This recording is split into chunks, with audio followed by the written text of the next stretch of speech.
sɔgɔmada in na lajɛrɛ kun ye min ye que l'Union malienne des associations et comités de femmes handicapées n'o ye muso lujurutɔ tɔnba ye Mali la an ye dɛmɛbaga de sɔrɔ n'o ye Voice ye Hollande service dɔ ye ministère des affaires étrangères hollandaise olu de y'an jɔkɔrɔma tinti pour que an bɛ se ka muso lujurutɔw ka formation kɛ u bɛ dege baara la u bɛ baara la mais minnu bɛ baara la déjà u bolo bɛ baara la u bolo bɛ jago la u bolo bɛ fɛn misɛnnin kɛw la pour que u bɛ se ka sankɔrɔta ka k'u yɛrɛ ye ka se ka nafa ɲɛ u ka du ye ka se ka nafa ɲɛ jamana ye cogoya min na pour que o muso ninnu bɛ se k'o kɛ donc o formation kɔnɔna na fana ani bureau international de travail olu formateur agréé dɔ bɛ yen ani olu de bɛ baara kɛ olu de bɛ n'u former u ka terme na germe ni AV la et puis ka tila k'u suit kalo fila u bɛ tɛmɛ muso ninnu bɛɛ bara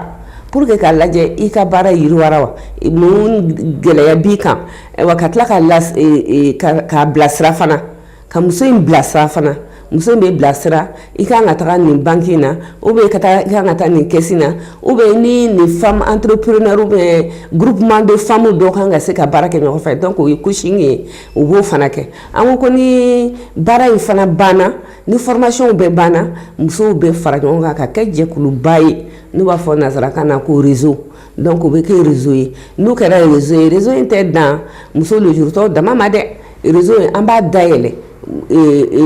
baarakɛla bɛ muso fɛn fɛn bɛ se ka ko k'i yɛrɛ ye n'a sɔrɔ i bolo bɛ baara de la pour que an ka réseau in don dɔ la a bɛ bɔ ka taa kɔfɛ ka taa mɔgɔ femme entrepreneur yɛrɛ former welewelekan min bɛ ne bolo c'est que mɔgɔw k'a dɔn k'a fɔ lujuru tɛ mɔgɔ bali fosi la